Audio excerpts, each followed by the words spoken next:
Boa tarde, pessoal. Desculpa o atraso aí, esse negócio de tecnologia é meio complicado, né? Os slides estão na nuvem, não deu certo, o Google me gerou uma URL enorme, não conseguimos digitar, o Bitly falhou. Agora loguei na minha conta do Google e vamos ver, daqui a pouco os slides devem estar por aí. E até isso é engraçado que tem a ver com o que eu vou falar aqui hoje. O tema é Shell Script. Deixa eu me apresentar primeiro, né? Eu trabalho com Shell Script desde 97, quando eu trabalhava na Conectiva, a saudosa Conectiva, que fazia o Linux aqui no Brasil, anos atrás. Sou escritor, escrevi livros sobre Shell Script, sobre expressões regulares, quem gosta desses assuntos. E o que tem a ver o Shell moderno? O que seria isso? Vou contar uma historinha primeiro. Lá em 97, quando eu trabalhava na Conectiva, a minha primeira função lá foi ser sysadmin, ou instalar servidor, que era o que a gente chamava na época, né? Pegar o que era instalar um servidor naquela época. Pegar uma maquininha, um PCzão empoeirado, bota em cima da mesa, liga o teclado, liga o monitor, pega o CDzinho do Conectiva, do Linux, do Debian, enfim, whatever. Coloca o CDzinho, instala o Linux, aí compila o kernel, instala os pacotes RPM, o pacote Debian que você quer, configura os arquivinhos na mão, edita os arquivinhos.conf, inicia o serviço. Pronto, fiz um servidor de e-mail, fiz um servidor web. Isso eu cuidava desse servidor depois, isso era ser administrador de sistemas naquela época, 97, há quase 20 anos atrás.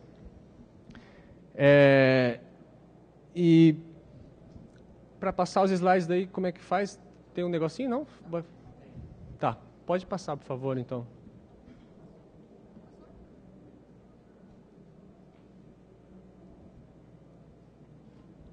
Isso, apareceu, maravilha. Pode passar, por favor.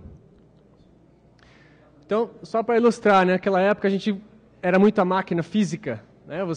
Esse servidor aqui, e eu mexia nele, eu logava nele, eu fazia tudo nele, eu sabia tudo que tinha ali dentro, manualmente eu fiz tudo que está ali naquele servidor. Pode passar, por favor. O CDzinho, o manual, tal, isso era como era antigamente. Pode passar, por favor. Pode passar. Então, essa era a nossa rotina. Onde entrava o Shell Script? Mas eu queria automatizar um pouco isso aí. Eu conseguia fazer um shellzinho de instalação que cuidava dessa parte do processo. Instalar os pacotes, configurar os serviços ali e iniciar esses serviços. Então, nessa época, você programar em Shell Script, basicamente era isso. Era você cuidar de um servidor e automatizar aquele roteirinho que você fazia. Pode passar, por favor. Nesse meio tempo, pula 20 anos, eu saí da área de administrador de sistemas, fui para programação e perdi as ondas que tiveram de máquina virtual, de cloud, de Docker. Não vi nada disso passar, só acompanhei de longe, vendo as notícias no BR Linux e tal. Pode passar, por favor? Então, coloquei algumas coisas só. Hoje, não existe mais esse negócio do sysadmin com a maquininha local ali. Hoje está tudo na nuvem, está tudo remoto. O servidor ele é descartável. Ele tem que poder subir e morrer da mesma forma várias vezes. Então, o que aconteceu? Há 8 meses atrás, eu comecei a trabalhar numa startup. E lá, eu sou funcionário público de Joinville e trabalho na prefeitura. Prefeitura, vocês já imaginam, não tem cloud. A prefeitura ainda está na década passada, digamos, em termos de infraestrutura. Tudo é local, servidor e tal. E na startup é o total oposto, né? 100% Amazon, 100% nuvem, não tem nenhum servidor local, não tem nenhum CDzinho do Linux lá. Tipo, como é que pode? Que absurdo. Mas as coisas hoje são assim. E aí, nesse meio tempo, então eu aprendi essa nova maneira de fazer as coisas hoje. Então lá eu faço parte da equipe de Ops, lá de operação, então cuido de servidores, voltei a essas origens. E lidando com todas essas coisas aí, essas palavrinhas mágicas, e eu sei que tem, esse é o foco lá da empresa, mais a Amazon, mas eu sei que tem similares livres da Red Hat, ali, OpenShift, OpenStack, tem várias outras. Então, eu vou falar aqui sobre algumas, mas o conceito, eu quero passar o conceito. Então, onde entra o Shell Script nessa história? Se eu não tenho mais, pode passar, por favor.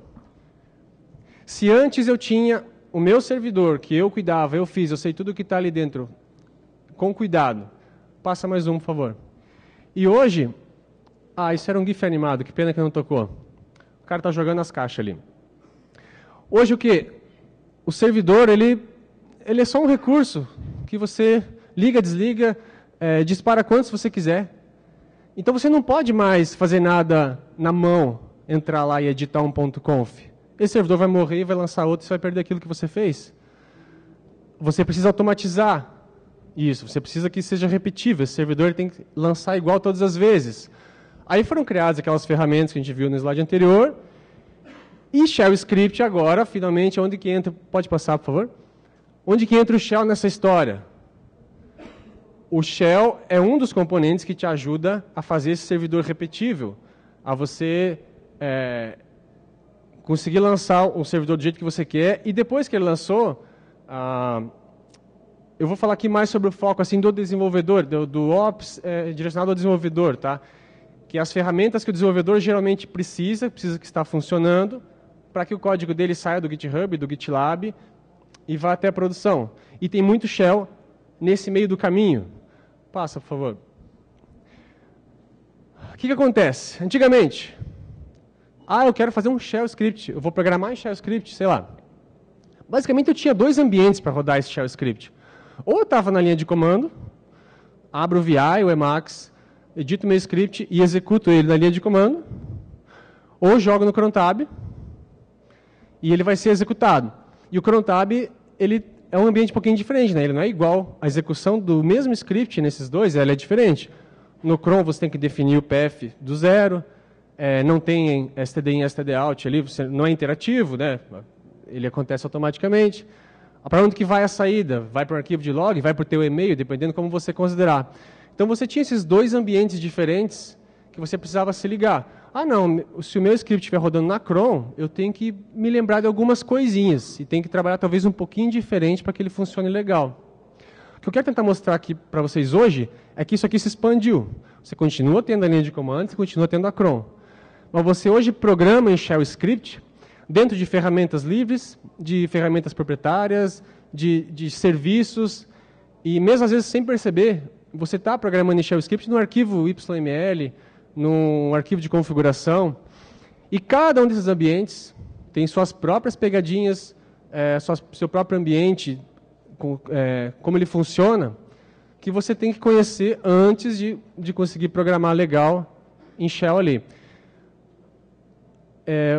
Vou mostrar alguns, tá? Tem vários, mas alguns que eu estou mais familiarizado. O Git, por exemplo. Eu esqueci de fazer uma pergunta no começo. Quem aqui já programa em Shell? Quem já fez Shell Script? Legal. Só para saber. Show de bola. O Git, por exemplo. Git, quem usa Git aqui? Você faz um commit, um push, enfim, está usando o Git. Você pode configurar alguns hooks, que são scripts que são executados automaticamente. Na cron, você executa num determinado horário, e os gits do hook, eles são executados, esses scripts, eles são executados quando? Quando acontece alguma coisa no teu repositório. Então é muito comum você fazer um hook de pré-commit, por exemplo, para verificar teu código antes de commitar, ou de pós-commit, toda vez que eu fizer um push para master, eu quero que esse código vá para produção, para homologação. Você usa um desses scripts. Aqui dentro é o quê? Ele é um executável. Ele é um shell script. Aqui vai ser um shell script normal. Um exemplo. Um scriptzinho bem simples para fazer um deploy em produção. Supondo que na produção você já tem outro repositório bear lá, prontinho para que isso funcione. Claro, eu vou fazer meu git push prod local.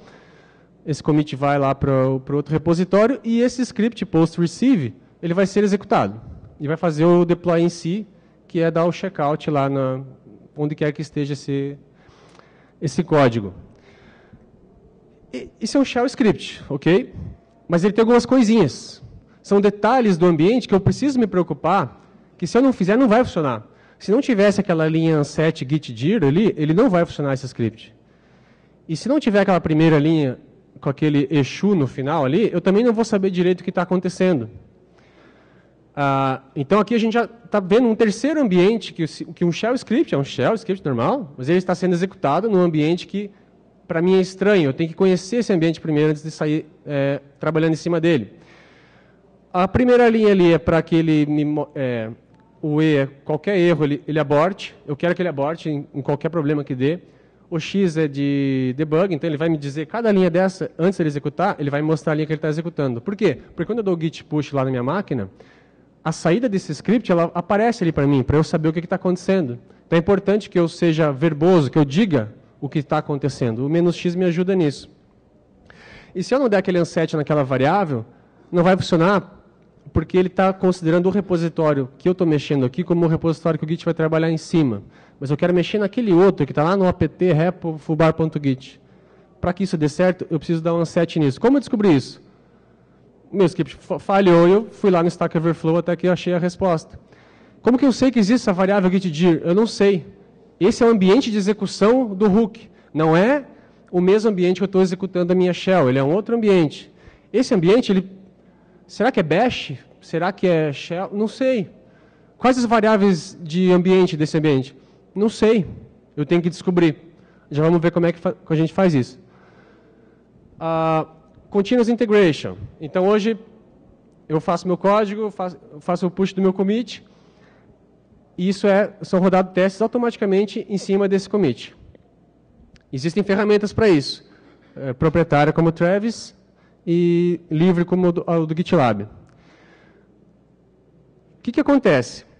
Essas ferramentas funcionam lendo um arquivo YML dentro do teu repositório. Você cria um arquivinho especial lá no formato YAML, lá, YML, e coloca coisas dentro dele. Podem ser várias coisas. Você pode definir variáveis, você pode... Eu peguei só um pedacinho aqui, que, olha só, before install e script. São duas seções diferentes, e dentro tem um array, com aqueles hífenzinhos, e tem algumas coisas ali. O que são essas coisas? Shell script. Eu estou editando um arquivo de configuração, YML, mas eu estou colocando comandos shell ali dentro. Eu estou fazendo um script. Eu estou definindo uma variável, eu estou baixando alguma coisa de uma URL, dando permissão de execução, e estou movendo para uma outra pasta. Isso é um script. Novamente, onde isso vai executar? Não faço a menor ideia. Será que é no Ubuntu, é no Debian, é dentro do Docker? Não sei, eu só sei que eu quero que isso aqui execute. Quais são as variáveis desse ambiente? Eu tenho restrições nesse ambiente? Como eu descubro isso? Em geral, a documentação não é muito boa nisso. Você tem que dar comandos para descobrir. Como eu entrei nesse mundinho aqui, que é o mundinho do Travis, eu sei que é um Linux, e eu estou dizendo que é Bash. Então eu sei que é Bash, pelo menos. Qual a versão do Bash? Não sei. E o script ali embaixo, a mesma coisa. Mais dois comandos. Então aqui eu tenho, digamos, a gente está vendo dois shell scripts numa mesma configuração, que vão ser executados num servidor remoto, que eu não sei qual que é. E eu só sei que deve funcionar isso aí. Então a nossa programação em script hoje, ela tem um pouco de incerteza. Por isso é importante você programar de maneira mais defensiva. Será que é Bash 1, 2, 3, 4? Se for Bash 2, eu não vou poder usar array. Ou será que é um Bash mais restrito? Então, eu tenho maneiras de programar de maneira mais conservadora para evitar que meu script quebre lá na máquina remota. Se eu testar na minha máquina esses comandos, eu vou copiar e colar, vai funcionar, porque é na minha máquina, tudo funciona. Pode passar, por favor. Aqui é só para dar um destaque que é shell mesmo, tá? Eu estou definindo uma variável, eu estou usando essa variável. Essas linhas, elas não são independentes, elas estão rodando no mesmo ambiente. Então, o que eu defino numa linha, eu posso usar na outra, só para deixar claro que isso aqui é um shell rodando no ambiente, que eu desconheço. No GitLab é a mesma coisa. Eu tenho também um arquivo YML, que é uma configuração, e eu defino coisas. Esse aqui, por exemplo, eu tenho uma task lá que é CodeLint, para ver se meu código está ok. Isso aqui é para um projeto em PHP. Eu quero saber se meu meu código PHP está legal, não tem nenhum problema. Tudo que está em verde ali é um script em shell. Também, da mesma forma que o anterior. Só que nesse eu coloquei alguns comandos, esses primeiros comandos, eles não têm nada a ver com o code lint. Não tem nada a ver com o meu código PHP. Mas são comandos exploratórios. Que no primeiro momento que eu quero fazer isso aqui funcionar, eu tenho que saber o horário, que máquina que é, que Linux que é isso aqui. Dá um name-a, ele vai te dizer. O comando env, essencial, vai me listar todas as variáveis de ambiente. Então aqui eu descubro que quando eu estou dentro desse CI do GitLab, eu tenho um monte de variáveis de ambiente que ele setou para mim e eu posso usar no meu script, que nesse caso eu não estou usando. Mas eu tenho o número do build, que é o número único que eu posso usar quando eu for gerar uma imagem Docker ou algo assim. Então com esse comando env eu descubro que variáveis estão disponíveis. Será que o path está definido? Qual que é o usuário que roda isso aí? Né? É uma máquina remota, eu não sei nem que usuário que vai rodar esse script. Então, com o comando env, eu descubro tudo isso. Ele vai me listar as variáveis de ambiente e eu começo, beleza, então eu já sei mais ou menos que Linux que eu estou, o que tem à minha disposição. E eu poderia colocar outros ali também, ver quais pacotes estão instalados, enfim. Até que isso funcione, você vai dando esses comandinhos exploratórios para você tentar descobrir esse teu ambiente, aonde que eu estou pisando. O resto é script, tá? Entra na pasta, faz alguma coisa, sai da pasta e vai. Os comandos aqui não importa, tá? O que importa é só o conceito. O unit test também. Vou passar mais um. Mais uma vez aqui é só para dar um destaque na variável de ambiente, que nós vamos falar um pouquinho ali mais para frente. Eu estou executando o comando php unit, mas antes eu estou passando uma variável de ambiente para ele. Isso também funciona nesse ambiente estranho aqui, e o script vai receber essa variável, além de todas as que ele já recebeu.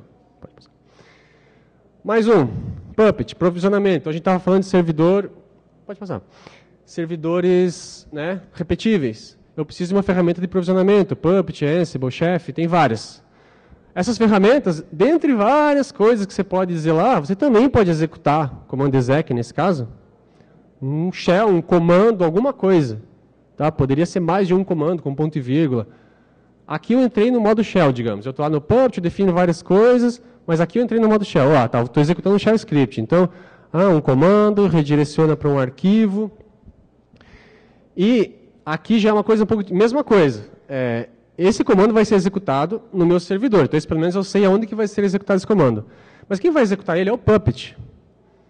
E como é que o Puppet faz isso? Ele chama o bash, ele executa diretamente como uma chamada de POSIX, de sistema. Sabe? Eu não tenho essas informações. Eu programo meio cegamente. Eu estou fazendo um script que eu não sei direito se vai dar certo. Geralmente eu vou testar e vou ver se vai funcionar. E aqui acontece algumas coisas interessantes. Como eu estou programando em Shell, dentro de uma ferramenta que tem seus próprios idiomas, sua própria maneira de agir, esse é um Shell, no caso, por exemplo, o primeiro ali.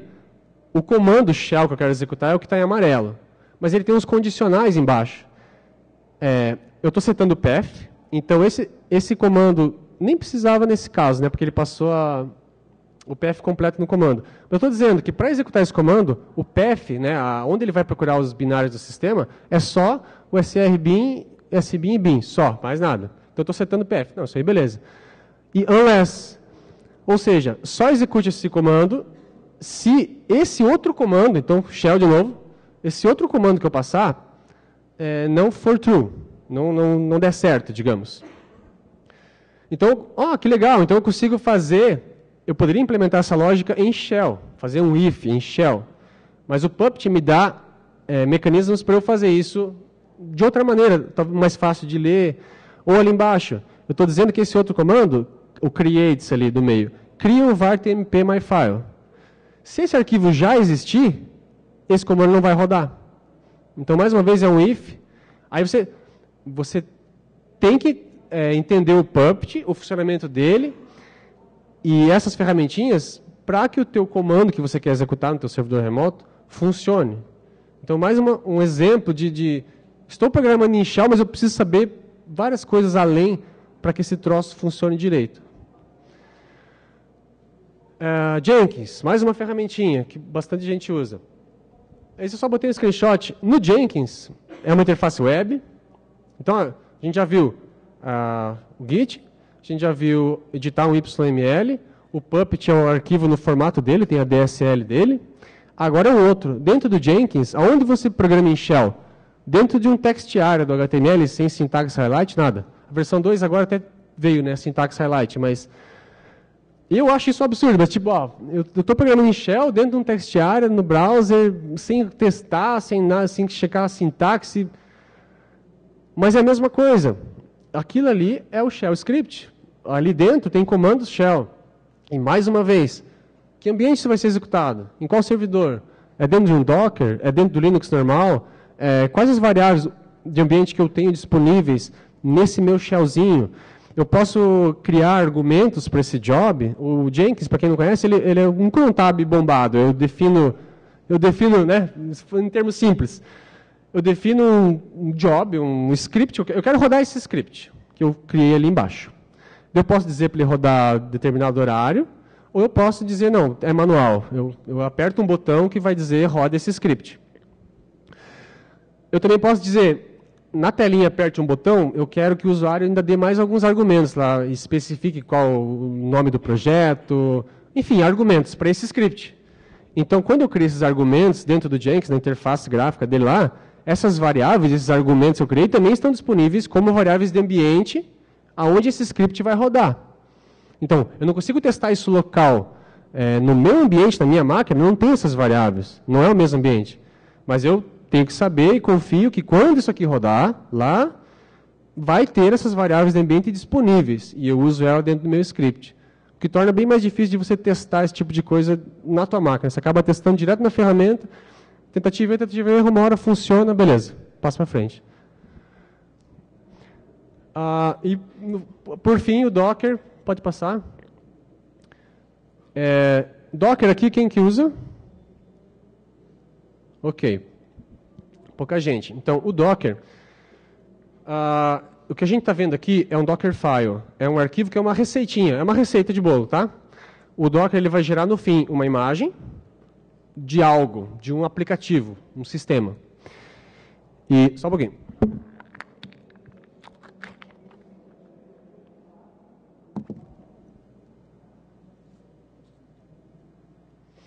E aqui é a receita dessa imagem. Eu estou dizendo, a partir de uma imagem do Debian, você vai fazer alguns comandos, vai instalar o curl nessa máquina com apt-get install, vai copiar alguma coisa, uns arquivos do meu aplicativo para essa pasta /pp, vai setar algumas variáveis de ambiente, e no final vai ser a execução disso, dessa imagem resultante. É uma receita, tá?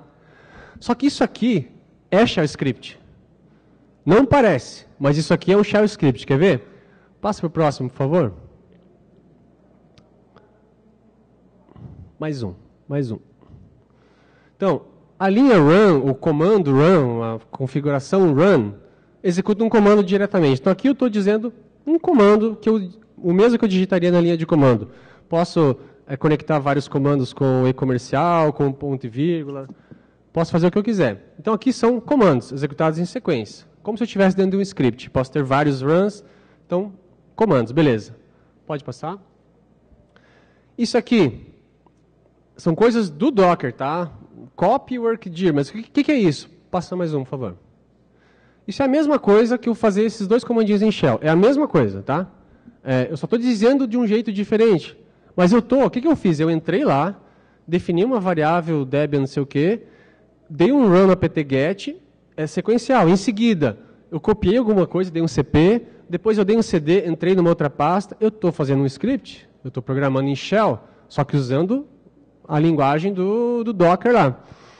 E mais uma vez, no ambiente dele, do jeito dele de fazer as coisas. Certas coisas não funcionam aí. Eu defini várias variáveis numa mesma linha, igual eu consigo na linha de comando do shell, e se essa variável aqui depende da primeira, aqui não vai funcionar, no shell funciona, no Dockerfile não funciona. Então tem pegadinhas que você só vai descobrir usando, que é shell, mas tem coisinhas que não funcionam. Pode passar. Então assim também, pode ir passando, tá?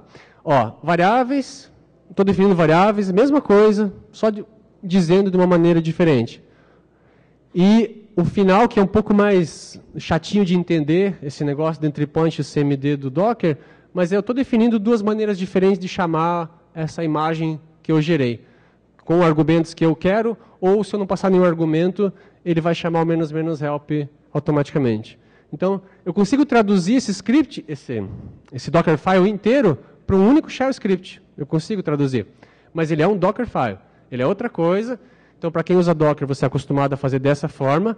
Mas lembra, você está programando em shell script. Você está usando shell. Pode passar. Tá. Então, foram apenas alguns exemplos, tá? Eu queria trazer para vocês o quê? Alguns exemplos de como a gente hoje programa em shell, às vezes sem saber. Pô, mas eu estava fazendo Dockerfile e nem me liguei que, na verdade, eu estava programando em shell. Pois é. Várias maneiras diferentes de eu programar em shell. Eu preciso agora... Tá. Mas como eu otimizo isso? Então, como deve ser? Como eu devo me portar de programar em shell nesse novo jeito, nessa nova maneira de fazer shell? Algumas diquinhas que eu tenho para dar. Primeira coisa é explorar o ambiente. Tem vários comandos, aqui são exemplos, que você pode colocar lá no YML, no hook do Git, dentro do Jenkins, para você primeiro saber, cara, onde é que eu estou, o que tem aqui, que usuário que roda isso, que grupos esse usuário pertence, que eu tenho permissão no sudo, não tenho, o que eu consigo fazer, até onde eu posso ir nesse ambiente estranho, estrangeiro. Você pode dar esses comandos. Se você estiver dentro do Git, mexendo com repositórios, confere que branch que eu estou, está tudo certo aqui, ou se estiver no Docker, dá um Docker Info, dá um Docker PS, tem mais containers rodando aqui, sabe? Primeiro passo, entope teu script isso aqui para você saber onde é que você está. Aí você começa a programar. Alguns desses eu até deixo, mesmo depois que já funcionou o script, eu deixo, porque às vezes numa execução, dá pau no script. E daí é importante você ter essas informações na mão para você poder debugar, para você saber, mas por que deu pau? Será que esse usuário não tem permissão naquela pasta que eu estava tentando fazer alguma coisa? Então te ajuda nesse momento. Outra coisa que eu acho legal, essa é uma dica até geral de shell, mas eu acho especialmente importante quando você está lidando com esses scripts de automação. Eu poderia fazer esse script inteiro em 4 linhas, nesse exemplo. 4 linhas que chamam o Docker, uma atrás da outra. Só que eu estou, na verdade, fazendo 3 coisas diferentes. Eu estou construindo uma imagem, dando um build. Eu estou publicando essa imagem para um repositório de imagens. Estou guardando ela na nuvem. E, por final, estou dando um run, que é rodar essa imagem. São 3 coisas diferentes. Então, cria 3 funçõezinhas em shell diferentes. E, no final, chama essas funções. É a mesma coisa, mas ela fica mais simples de você enxergar os pedaços, ou de repente, eu não quero mais publicar, eu só quero buildar e rodar. Comenta só a linha do publish lá e beleza, não vai ser executado. Então você acaba simplificando um pouco o teu script com isso. Outra dica legal é você criar uma pasta scripts dentro do repositório, para quem lida com código, cria uma pastinha scripts lá. E lá dentro você vai colocar os teus scripts que sei lá, aí cada projeto é um projeto que faz o build, que clean up e tal. Joga teus scripts todos lá dentro, com nomes descritivos. Colocar a extensão .sh ou não é uma opinião pessoal, tem gente que prega que não precisa. Eu gosto porque fica um pouco mais claro, mas realmente não precisa. Ele é um executável, não importa se é Shell, se é Python, se é Ruby, ele é um executável e deve ser executado. E de repente, olha o primeiro arquivo lá, uma bibliotecazinha em Shell, que todos esses scripts dão um source nela, a primeira linha do script source _lib.sh. Então eu centralizo numa bibliotequinha minha, sei lá, o login no Docker Hub, credenciais da Amazon, do Azure, sei lá, o que você estiver usando. Centraliza numa biblioteca que todos esses scripts vão usar. E aquilo que eu já comentei antes, não, desculpa, eu comentei numa outra conversa que eu estava tendo, estou confundindo as coisas já.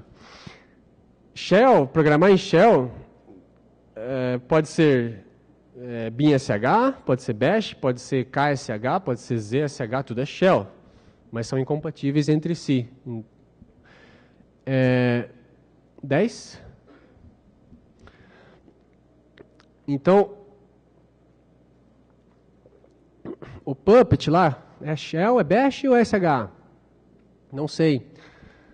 Tudo que funciona no SH, funciona no Bash. Em geral, as ferramentas usam Bash, tá? Ou SH. Então, você ter essa atitude mais defensiva de programar em SH, em POSIX, BIM SH, as coisas mais... Então, eu não vou usar um monte de coisa que eu acho que vários de vocês usam. Array, por exemplo, em Shell. Não, você não pode usar. Array não é compatível com o BIM SH original, lá da década de 70, que está até hoje aí. Substituição de variável, aquele for esquisito. Cara, nada disso aqui, entre várias outras coisas, que são legais, que são úteis, você não pode usar. Não é que você não pode, às vezes até funciona. Mas na prática, se você quer que aquele teu script rode no maior número de ambientes diferentes, e se antes a gente tinha só aquela linha de comando e cron tab, agora a gente tem, todos esses que eu mostrei, mais uma variedade deles, é bom acostumar desde já a não usar array, não usar essas coisas mais complicadas, daí você não precisa tanto se preocupar. Será que no ambiente lá é o Bash mais recente? Não precisa se preocupar. Não, o teu script ele é portável. Ele funciona em vários sabores de shell diferentes, porque você foi defensivo. Isso é importantíssimo. Todas essas ferramentas têm um log. Você consegue, você entra lá no GitLab, no Travis, no Jenkins, tem uma telinha lá que você vai entrar e vai ter o log. O log do teu script. Ele vai dizer, tentei executar essa linha, esse foi o resultado. Então, dentro do teu script, como você não... Se o script der pau, você não vai poder abrir uma shell e entrar lá e ver como é que estava o ambiente naquele momento e debugar. Não, ele cria aquela máquina que vai rodar o teu script, dá pau e aquela máquina some, morreu. Então, o teu script já tem que prever isso e já dá as informações que você vai precisar se isso der problema. Se eu vou fazer algo, eu coloco um eco dizendo o que eu vou fazer, porque ele vai aparecer na linha de log lá, vai fazer tal coisa. Se eu ver que deu pau logo depois, eu já tenho uma ideia. Ah, tá, deu pau na hora de fazer o backup. Então é ali que está o problema no meu script.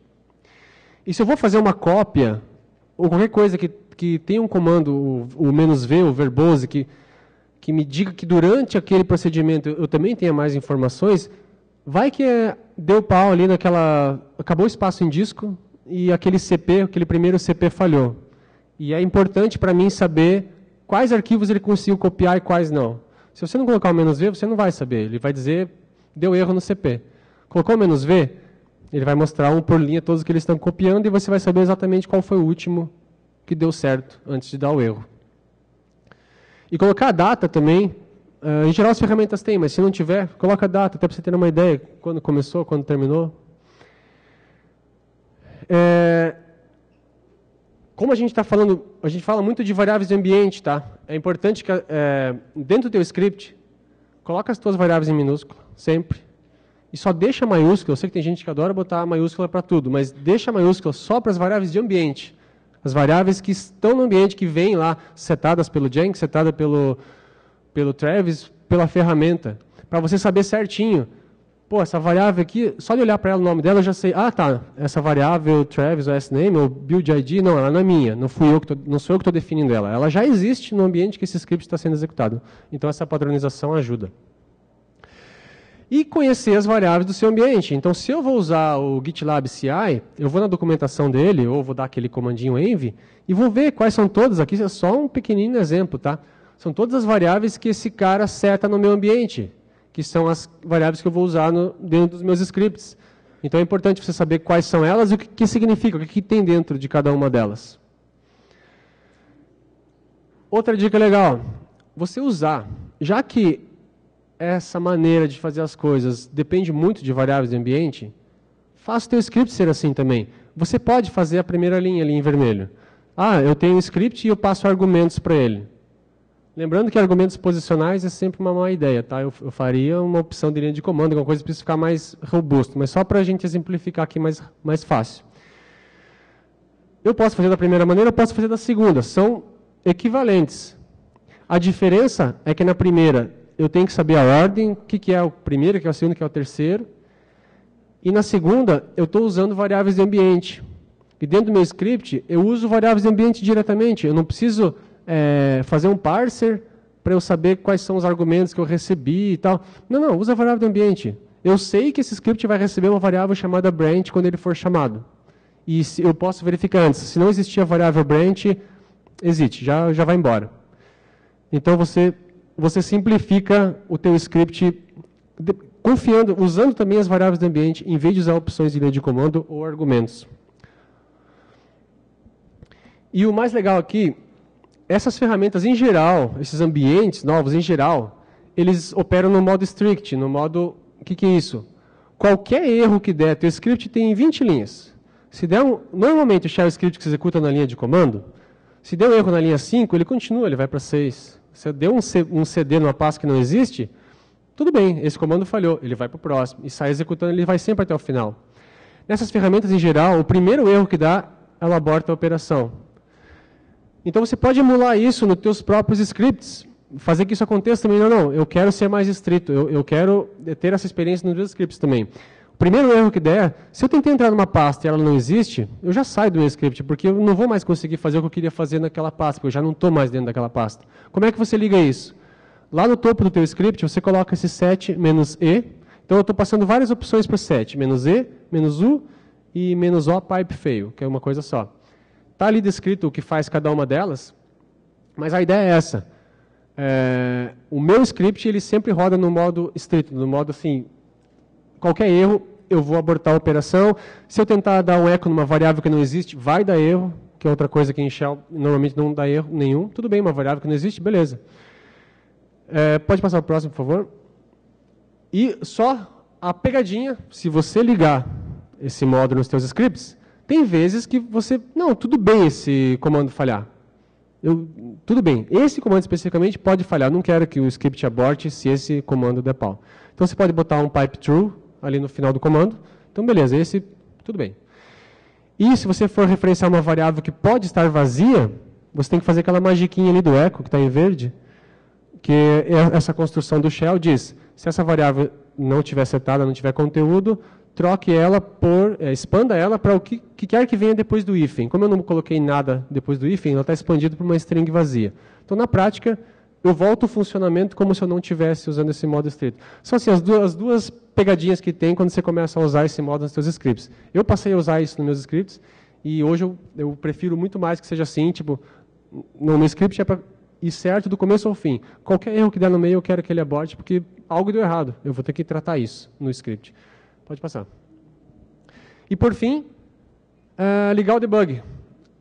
Às vezes você tem teu script, mais uma vez usando variável a chamada ali embaixo, usando variável de ambiente para ligar uma funcionalidade do teu script, em vez de passar um "-v", menos verbose, usa a variável de ambiente, e essa é uma maneira bem fácil de você... Pode passar. Meu tempo já deu, né? Tá, então vamos... Pode passar mais uma. Já está no final mesmo. Além do teu shell, a gente tem ferramentas que hoje, há 20 anos atrás, não eram tão relevantes, e hoje a gente necessita delas. A Shell Check é uma que eu recomendo, quem não conhece ainda. O que ele faz? Varre o teu script e aponta vários erros que você cometeu na hora de escrever esse script. Pode passar. E hoje o JSON é muito importante, você tem que lidar com o JSON. Você manda JSON para o Web Service, você lê JSON do Web Service, essa ferramentinha JQ, na linha de comando você consegue fazer parsing de arquivos JSON, extrair dados dali de dentro, ou só formatar ele, excelente. E claro, curl e sed são essenciais para você acessar web services, postar coisas, e o sed especialmente, como o teu servidor tem que ser repetitivo, você faz geralmente um template de um arquivo de configuração e você troca, insere o valor dessas variáveis em tempo de execução. O sed é excelente para fazer isso, olha lá, a segunda linha, na terceira. Procure pela linha debug e troque false por true. Estou ligando o debug de algum arquivo de configuração usando o sed. Ou até com o Docker, eu já tenho um container rodando e... eu tenho um container do WordPress, eu queria ligar o debug, mas só agora, só para esse container, uma coisa rápida. E de repente esse container não tem nem VI, não tem none, não tem nada instalado, é um container peladão. Usa o sed, Docker exec, usa o sed para trocar um arquivo de configuração no meio, num comandão só. Então, maneiras novas da gente continuar brincando de shell script. E, por fim, a gente precisa conhecer ferramentas que os provedores de nuvem, eles dão ferramentas próprias. Então, se eu quiser lá na Amazon criar uma máquina, não sei o quê, eu tenho um comando AWS isso, AWS aquilo, pela linha de comando, eu não preciso usar a interface web. Então, eu vou usar isso dentro dos meus scripts também. Se o meu script precisa criar um servidor, configurar, setar um DNS, levantar uma rede, eu faço isso tudo usando o AWS alguma coisa, ou Azure alguma coisa. Cada provedor, eles enxergaram a vantagem que é você ter uma ferramentinha de linha de comando para fazer essas coisas. Então, eu coloco isso tudo nos meus scripts. Então, eu acho importante vocês conhecerem essas ferramentas. Isso aí. Desculpa a pressa, pessoal, mas perguntas?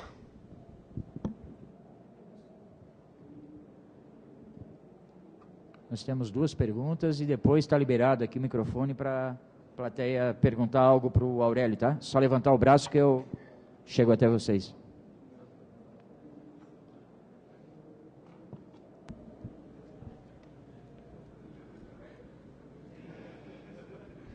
Todo mundo entendeu tudo, então beleza.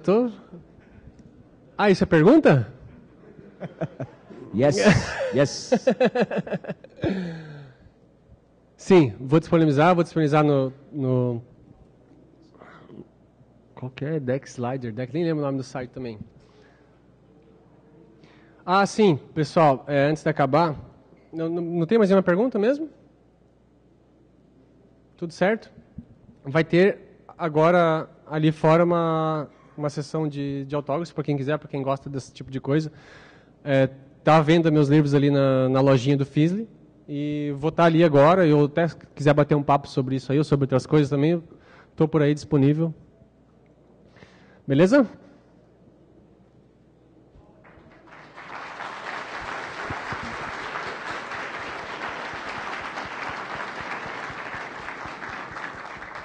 Aí quem puder avaliar a palestra usando esse aplicativo aí, a galera agradece. Muito obrigado.